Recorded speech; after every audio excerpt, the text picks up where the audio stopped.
शास्त्रकार भगवंत आगे तीसरे व्याख्यान में सपनों का वर्णन करते हैं कि पांचवें सपने में क्या देखा। हम सपने का वर्णन सुने उसके पहले उसके प्रभाव के बारे में जानते हैं कि उसका प्रभाव क्या। ये सपना है, भगवान है, परमात्मा प्रभावशाली है, हम मानते हैं। परमात्मा प्रकट प्रभावी है, हम ये भी मानते हैं। लेकिन अगर हमें इनके प्रभाव को समझना है तो हम चार तरीके से समझ सकते हैं। एक, प्रगट प्रभु प्रगट प्रभाव, प्रगट प्रभु प्रगट प्रभाव, प्रगट प्रभु अप्रगट प्रभाव, अप्रगट प्रभु अप्रगट प्रभाव, अप्रगट प्रभु और प्रगट प्रभाव, प्रगट प्रभु प्रगट प्रभाव, प्रगट प्रभु अप्रगट प्रभाव, अप्रगट प्रभु अप्रगट प्रभाव, अप्रगट प्रभु प्रगट प्रभाव। ये चार तरीके से हम समझ सकते हैं। कैसे?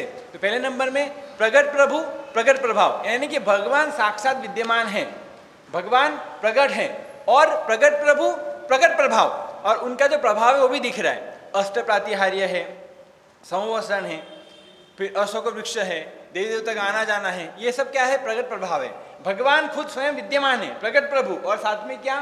प्रगट प्रभाव। फिर प्रगट प्रभु अप्रगट प्रभाव, भगवान यहाँ विद्यमान है लेकिन उनका प्रभाव हमें नहीं दिख रहा।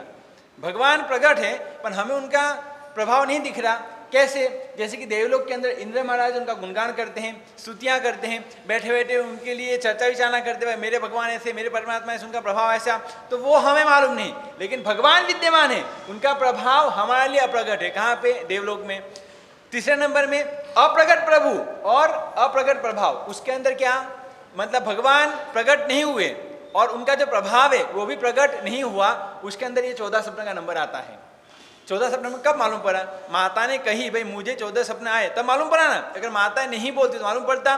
भगवान कुक्षी में आए, वो भी प्रकट नहीं हुए थे, भगवान प्रकट नहीं हुए थे, और माता ने जो सपना देखी वो हमने भी नहीं देखा है, हमें पता भी नहीं है। तो हमारे लिए भगवान भी अप्रगट है और उसका जो प्रभाव है वो भी अप्रगट है। मतलब भगवान भले विद्यमान ना हो लेकिन उनका प्रभाव तो रहता है, और वो प्रभाव कभी अप्रगट भी हो लेकिन वो प्रभाव तो प्रभावशाली होता है। अप्रगट प्रभु अप्रगट प्रभाव और अप्रगट प्रभु और प्रगट प्रभाव, मतलब भगवान जैसे च्यवन होकर के कुक्षी में आते हैं, भगवान प्रकट नहीं हुए लेकिन उनका प्रभाव, धन धान्य की वृद्धि, राज्य में धन धान्य की वृद्धि होना, ये सब क्या है? प्रगट प्रभाव है। ऐसे चार तरीके से हम भगवान के प्रभाव को समझ सकते हैं। प्रगट प्रभु प्रगट प्रभाव। अब मैं आपको पूछूं, ये भगवान माता के गर्भ में आए, कुक्षी में आए, तो भगवान जब आए तुरंत तो दीक्षा नहीं हुआ था ना उनका। वे कैसे थे? गृहस्थावस्था में थे। भगवान गृहस्थावस्था में थे ना, जन्म भी नहीं हुआ था, यानी कि माता के गर्भ में थे। अभी तो जन्म लेंगे, फिर राज्यावस्था में, बाल्यकाल में रहेंगे, आगे बड़े होंगे, मतलब गृहस्थावस्था में थे। अगर वे गृहस्थावस्था में थे और माता के कुक्षी में आए तो जो गृहस्थ के निमित्त से बोला गया चढ़ावा वो हम देव द्रव्य में लेके क्यों जाते हैं? आया समझ में आपको? 14 सपने का जो चढ़ावा बोलते हैं हम, भगवान गृहस्थावस्था में थे, संयम स्वीकार नहीं किया था, भगवान बने नहीं थे, केवल ज्ञान हुआ नहीं था, बाल्यावस्था में नहीं थे, च्यवन हुआ था, और उसके निमित्त जो सपना आया उसका चढ़ावा, वो चढ़ावा का द्रव्य रूपये हम कहाँ लेकर के जाते हैं? देव द्रव्य में। क्यों? भगवान तो गृहस्थावस्था में थे, भगवान की दीक्षा नहीं हुई थी। कारण इतना ही है कि ये जो सपना है ना, ये सपना भाई त्रिशला क्षत्रियाणी है, उसके पहले भी उन्होंने गर्भधारण किया था, नंदीवर्धन को जन्म दिया था, लेकिन तब उन्होंने कोई सपना नहीं देखा था। लेकिन एक विशिष्ट कोटि का बालक वर्धमान ने जब जन्म लिया, च्यवन हुए जब, तब उन्हें सपना देखा, तो वो वर्धमान के कारण नहीं, तीर्थंकर नाम कर्म का जो उपार्जन किया उसके कारण इन्होंने ये 14 सपने देखे थे। और यही 14 सपने देखने के कारण हम ये सारा का सारा द्रव्य कहाँ लेकर के जाते हैं? देव द्रव्य में लेकर के जाते हैं। कि आप तो सवाल करोगे उनको तो दीक्षा हुई नहीं थी, दीक्षा लिया ही नहीं था, अभी से क्यों लेकर के जाएंगे? बिल्कुल नहीं, तीर्थंकर नाम कर्म का उपार्जन किया था, इस कारण से माता 14 सपनों को देखती है। अब यहाँ पे 5वें सपने में 2 पुष्पमालाएं देखी। पुष्पमाला युग्म में कल्पवृक्ष के पुष्प, चंपा, नाग, पुन्नांग, प्रियांगु, शीरीष, मोगरा, मालती, जाय, जुई, अकोल, कुटुच, कोरंट, दमनक, बकुल, पाटल, तिलक, वासंती, ये सब जो सारे वर्णन है ना, माता सपना देखती है। ये कवियों की कल्पना है, आपके भाव में और अभिवृद्धि हो, उसके लिए इसका ज़्यादा विस्तृत रूप में वर्णन किया जाता है। बाकी अब जैसे कहते भाई माता ने क्या देखा, वह सिंह देखा, जो गुरु जी ने का वर्णन किया था। कैसा सिंह देखा, कैसा सिंह देखा? केसी सिंह नहीं, आपने अपना मतलब क्या याद रखा, सौम्याकृति वाला, जिसका मुंह एकदम शांत प्रकार का हो, शांत चित्त वाला हो, ऐसा सिंह को देखा। अब सिंह कभी शांत हो सकता है? सिंह का चेहरा कभी सौम्य हो सकता है? क्या बोलते भाई, अग्नि देखा, कैसा अग्नि? निर्धूम अग्नि हो सकता है। लेकिन सौम्याकृति वाला सिंह को क्यों देखा माता ने? रात को सपने में भूत आए, क्या हालत हो जाए आपकी? हाँ, ऐसे डरावना खूंखार गर्जना करते हुए शेर आ जाए, माता की क्या हालत होगी? माता अपनी निंद्रावस्था में स्वस्थता पूर्वक रहे, कोई तकलीफ ना हो, इस प्रकार के सपना आते हैं। डरावने नहीं कि वो बड़े बड़े दांत निकले हुए, हमको तो ऐसे शरीर का सपना है, किसी ने हमको फाड़ के खा रहा है करके, हमारे ऊपर घूम रहा है, खेल रहा है, ऐसा सपना है, बिल्कुल नहीं। सौम्याकृति वाले सिंह को देखा तो वो एक कवियों की कल्पना है कि वो आगे कल्पना करते हैं कि भाई ऐसा ऐसा हुआ हो, ऐसा ऐसा देखा होगा करके। तो 2 पुष्पमालाएं देखी, मालव ने अत्यंत शोभाने मनोहर दिख पड़ता था, उसके अनेक वन्य पुष्पों के सुगंध से आकर्षित हो अनेक भ्रमर गुनगुनाट शब्द कर रहे थे। अब छठे सपने में त्रिशला माता पूर्ण चंद्र को देखती है।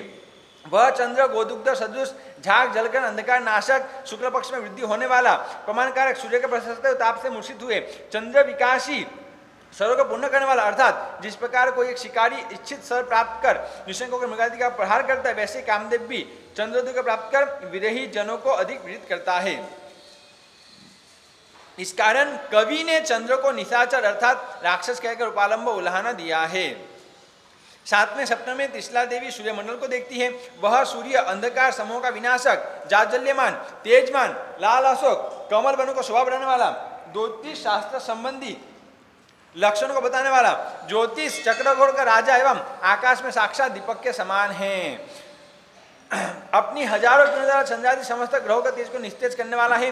सूर्य किरण में ऋतुभेद के कारण सदैव एक समान नहीं रहती, तो जो ऋतु के हिसाब से सूर्य की जो तेज है, किरण है, वो कम ज़्यादा होता रहता है। तो कहते हैं सूर्य किरण चैत्र मास में 1200, वैशाख मास में 1300, ज्येष्ठ मास में 1400, आषाढ़ में 1500, श्रवण में 1400, भाद्रपद में 1400, अश्विन मास में 1600, कार्तिक मास में 1100, मार्गशीर्ष मास में 1050, पौष मास में 1000, माघ मास में 1100 और फाल्गुन मास में 10,050। अब 8वें सपने में त्रिशला क्षत्रियानी उत्तम सुवर्ण के दंड वाले और 1000 योजन ऊंचा ध्वज को देखती है। उसके सिर पर अत्यंत सुंदर एवं विचित्र रंगों वाले मयूर पिच्छर लगे हुए हैं। इससे ध्वज अत्यधिक शोभायमान है। उस ध्वजा में स्फटिक रत्न शंख कुंद के पुष्प जलबिंदु श्वेत सिंह का रूप चित्रा हुआ है। जो सिंह पवन से ध्वजा को हिलने पर मानो आकाश को भेदन करता हो ऐसा मालूम होता है। 9वें सपने में त्रिशला देवी ने उत्तम सुवर्ण का अत्यंत सुंदर सूर्यमंडल के समान प्रकाशमान तथा सुगंधित जल से भरा हुआ एक पूर्ण कलश को देखती है। 10वें सपने में ऐसा पद्म सरोवर देखती है जिसमें सूर्योदय से सहस्त्रदल कमल खिल रहे हैं, जिसका निर्मल जल विकसित कमलों का मकरंद से सुगंधमय है। कमल के पन्नों पर पड़े हुए जल बिंदु ऐसे मालूम होते हैं मानो नीलमणि जड़ित आंगन में मोती पड़े हैं। उस विशाल पद्म सरोवर में पैदा हुए सूर्य विकसित कमल, चंद्र, कुवलय, पद्म, उत्पल, ताम्रस, पुंडरीक, रक्तोत्पल अर्थात लाल कमल, भ्रमरगण सुगंध से कमलों में प्रसन्न भ्रमरगण सुगंध से आकर्षित हो गुंजराव कर रहे हैं। उस सरोवर में कंदम्बक, बालहंस, सारस पक्षी उत्तम जलाशय प्राप्त होने के कारण गर्व से निवास कर रहे हैं। 11वें सपने में चंद्र किरण के समान शोभा वाले श्री समुद्र को देखा, जिसका जल चारों दिशाओं में बढ़ रहा है तथा जिसमें चप्पल से भी अधिक चप्पल अत्यंत ऊंची उठने वाले तरंगे तटप्रदेश से टकरा टकरा कर उसे क्षोभित करती हुई जोड़ का शब्द कर रही है। 12वें सपने में शरद रजनी पुण्यचंद्र के समान मुख वाले त्रिशला क्षत्रियानी ने एक उत्तम देव विमान को देखती है।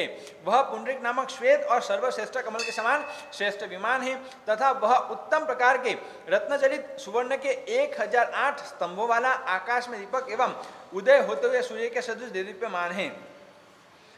13वें सपने में त्रिशला देवी ने उत्तम रत्नों के राशि समूह को देखा। उस रत्न के समूह में पुलाक जाति के, वज्र हीरा के जाति के नीलम, करकेतन, लोहिताक्ष, मसारगल्ल, चंद्रकांतमणि, माणक्य, सामयक, पन्ना आदि अनेक जाति के रत्न संचित थे।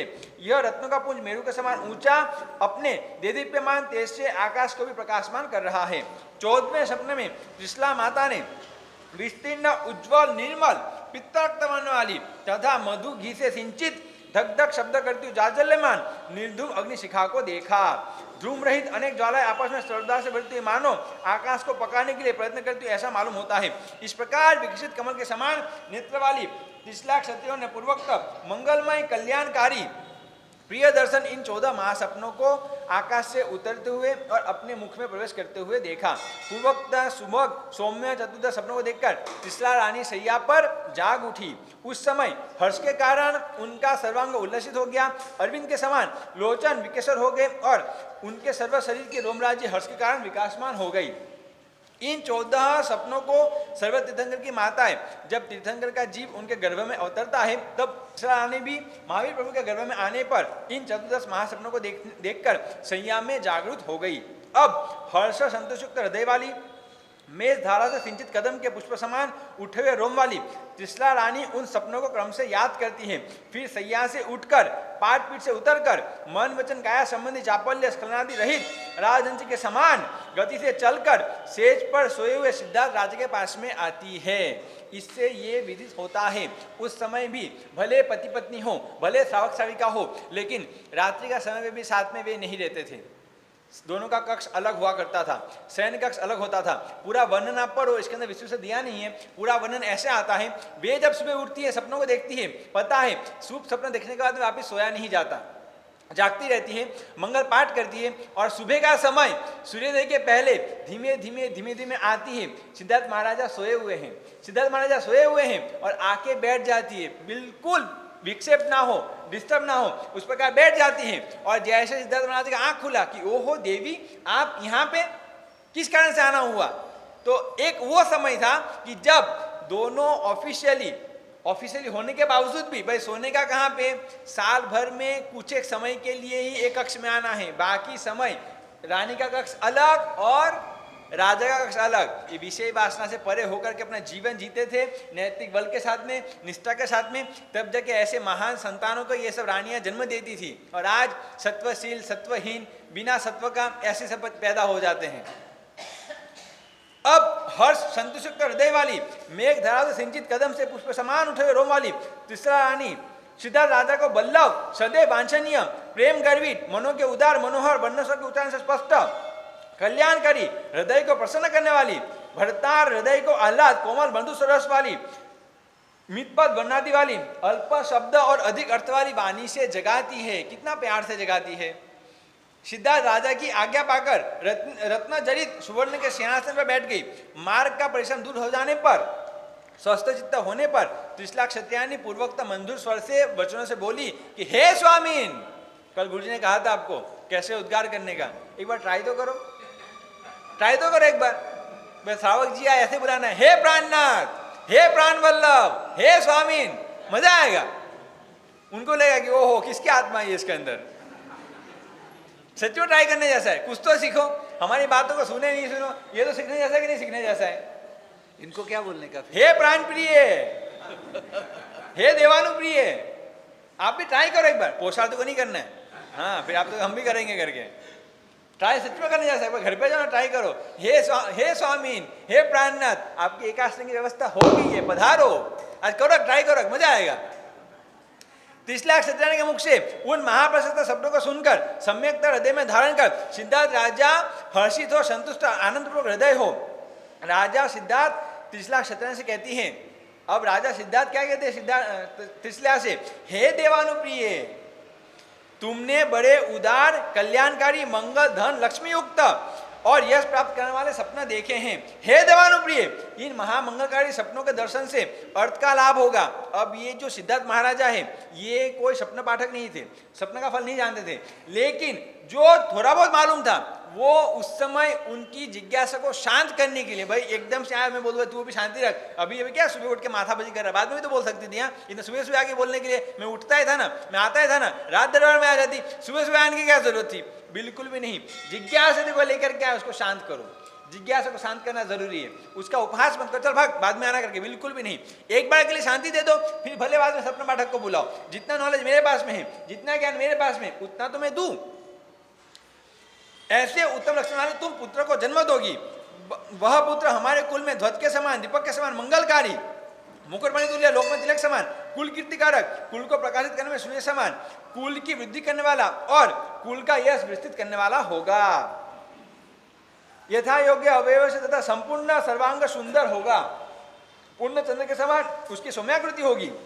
वह पुत्र जब बाल्यावस्था को त्याग कर यौवन अवस्था में सम्मुख होगा, अर्थात जब परिपक्व विज्ञानवान होगा, तब वह बड़ा शूरवीर और अंगीकृत कार्य में निवारण में समर्थ, संग्राम करने में, परराष्ट्र में आक्रमण करने में बड़ा पराक्रमी, विपुल बल वाहन वाला तथा राजाओं का भी राजा सम्राट होगा। इसलिए हे देवानु प्रिय, तुमने बड़े ही उत्तम सपनों को देखे हैं। त्रिशला क्षत्रियानी सिद्धार्थ राजा से प्रवृत्त सपनों का अर्थ सुनकर संतुष्ट हो हर्ष से पूर्ण हृदय वाली होकर दोनों हाथ जोड़ मस्तक पर अंजलि करके विनयपूर्वक वचनों से बोली कि हे स्वामीन, आपका वचन सत्य हो, जो आपने कहा फरमाया वह सर्वथा यथार्थ है। मैं आपके कथन की अर्थ को संदेह रहित, कैसे संदेह रहित स्वीकार करती हूं, डाउट के साथ में नहीं। इस प्रकार सिद्धार्थ राजे कथन किए अपने अर्थ को याद रखते हुए उन 14 महासपनों को स्मरण करते राजा की आज्ञा लेकर अनेक प्रकार के मणि रत्न जड़ित सुवर्ण के भदासे से उठकर त्रिशला रानी पूर्वोक्त राजा की समान गति से अपने शयनगार में चली गई। और प्रातःकाल होने पर सिद्धार्थ राजा अपने सेवकों को बुलाकर कहते हैं, हे महानुभावो, आज उत्सव का दिन है, इसलिए जाओ, बाहर की उपस्थानशाला बैठक साफ कराओ, सुगंध वाले जल का छिड़काव कराओ, गोवर्धन से लिपाओ, पंचवन्य सुगंध वाले पुष्प से सुगंधित कराओ तथा सुलगते हुए कृष्ण गुरु पुस्तक आदि उत्तम प्रकार के धूप से मगायमान करो। उन आज्ञाकारी राजपुरुषों ने विनय युक्त हाथ जोड़कर राजा की आज्ञा सुनी, उसे स्वीकार कर वहां से चले गए। थोड़ी देर में उन्होंने राजाओं की अनुसार सर्व कार्य कर राजा के पास वापिस आकर निवेदन किया। इधर राजा सिद्धार्थ का दैनिक कार्यक्रम कहते हैं, लाल अशोक वृक्ष कांति समूह जगत भर में कंकु समान लालिमा छाई। उस समय राजा सिद्धार्थ अपनी शैया से उठकर व्यायामशाला में गए। उन वे मर्दन करने वाले संपूर्ण अंगुलियों सहित सुकुमार हाथ पैर वाले, मर्दन करने में प्रवीण और अन्य मर्दन करने वाले विशेष बुद्धिमान तथा परिश्रम को जीतने वाले उन मनुष्यों ने अस्थि, मांस, त्वचा, रोम इन चारों को सुखदायक हो ऐसा मर्दन किया। इसके बाद महाराजा सिद्धार्थ ने व्यायामशाला से निकलकर मोतियों से व्याप्त गवाक्ष वाले अनेक प्रकार के कांतादि तथा रत्नों से जुड़े हुए आंगन वाले स्नान गृह में प्रवेश किया। तदंतर उन्होंने पद्मयुक्त सुकुमार, केसर, चंदन, कस्तूरी आदि सुगंधित द्रव्यों से वासित वस्त्र से शरीर को पहुंचकर फिर प्रधान वस्त्र धारण किए। मणि, रत्न और सुवर्ण के बने हुए आभूषण पहने, कीमती हीरो और मणियों से जड़े हुए मोतियों के लंबे लंबे फुंडों सहित कमर में कटिभूषण पहना। गोमूल्य अत्यंत उत्तम वस्त्र को उत्तरासन किया। नाना प्रकार के रत्न और मणियों से जड़ा हुआ सुवर्ण के चतुर कारीगर द्वारा बना हुआ वीरता सूचक वीर वलय भुजा में धारण किया, जिसे धारण करने से वे वीर पुरुष सिद्धार्थ अन्य किसी से भी जीते ना जा सकते थे। अधिक क्या वर्णन किया जाए। जिस प्रकार कल्पवृक्ष पुष्पपत्रों से अलंकृत हो विभूषित होता है, वैसे ही राजा सिद्धार्थ भी आभूषणों से अलंकृत और वस्त्रों से विभूषित थे। इस प्रकार सब तरह से अलंकृत होकर अनेक दंडनायक, गणनायक, राजेश्वर, समान, महासामंत, मांडलिक, मंत्री, महामंत्री, गजपाल, अश्वपाल, अंगमर्दक, अंगरक्षक, संधिपालक इत्यादि के साथ स्नान गृह से निकलते हुए। अब आपको लगता है जब भगवान के पिताजी स्नान करने गए होंगे, सबको लेकर के गए होंगे नहाने के लिए, मंत्री को, गजपालक को, अश्वपालक को, फिर सेनापति को, सेनानायक को, सबको लेकर जाते नहाने के लिए। कल्पना नहीं, राजा जब स्नान करके राज दरबार में आते हैं ना, तब वहां पे सब खड़े रहते हैं। रात दरबार में एंट्री के पहले आप लोगों ने सब मूवी देखी हुई, पिक्चर देखा हुआ आप लोगों ने, देखा है रामायण का सीरियल। लॉकडाउन में काम क्या किया आप लोगों ने, वही तो देखा था, देखा ना रामायण, सबने देखा रामायण का सीरियल, पूरा रिकॉर्ड बना दिया। रामायण का सीरियल देखा, महाभारत का सीरियल देखा, आया था ना महाभारत सोनी टीवी के अंदर। वो महाभारत के अंदर अर्जुन का रोल करने वाला, अरे कृष्ण का रोल करने वाला भी जैन ही है अपना, सौरभ जैन है। फिर दुर्योधन का रोल करने वाला वो भी अर्पित नाका, वो भी जैन ही है। इसलिए पता है मेरे को कि भाई सीरियल आया था करके, मेरे को देखने नहीं गया था। नहीं, हमको मिलने आए थे नाकोड़ा जी के। हाँ, वो अर्पित नाका है, वो जैन है। दुर्योधन का रोल जिसने किया था, फिर जो कृष्ण का रोल किया था, सौरभ राज जैन नाम है उसका, वो भी जैन है जिसने कृष्ण का रोल किया हुआ है। इस प्रकार सब तरह से अलंकृत होकर दंडनायक सहित बाहर आए। वहां राजा के वहीं पर ईशान कोण में वस्त्र से ढके हुए सरसों के उपचार से मांगलिक किए हुए 8 भद्रासन रखवाए और रत्न जड़ित बहुमूल्यवान दर्शनीय प्रधान प्रदत्त में बना हुआ अत्यंत स्निग्ध कोमल उत्तम वस्त्र का एक पर्दा ऐसे स्थान पर बंधवाया जो राजा के सिंहासन से अति दूर भी ना था और अति नजदीक भी ना था। वह पर्दा जिसे यवनिका या कनाद भी कहते हैं। मृग, रोज, वृषभ, मनुष्य, मगरमच्छ, पक्षी कस्तूरी अमृत अष्टावत सिंह चमड़ी गाय आदि चित्रों से सुशोभित था। उस पर्दों के अंदर महारानी त्रिशला के बैठने के लिए मणि रत्न जड़ित कोमल अंग के सुखकारी स्पर्श वाले मखमल के बने हुए और ऊपर से श्वेत वस्त्र का आच्छादित एक भद्रासन को रखवाया। ऐसे पर्दे की व्यवस्था करवाई कि पर्दे के अंदर बैठने वाले को बाहर का पूरा नजारा दिखे, लेकिन बाहर बैठने वाले को अंदर कौन है क्या कर रहा है कुछ भी दृष्टिगोचर नहीं होता था। अब सिद्धार्थ राजा ने कौटुंबिक अर्थात अपने आज्ञाकारी राजपुरुषों को बुलाया। अब देखो यहाँ पे कितनी मार्मिक बातें हैं, आपने कितनी बार सुना इस चीज को, कितनी बार समझा, लेकिन जीवन में उतारा नहीं। पूरे कल्पसूत्र के अंदर वर्णन आता है, पूरे आगम ग्रंथों में वर्णन आता है। कौटुंबिक पुरुष यानी का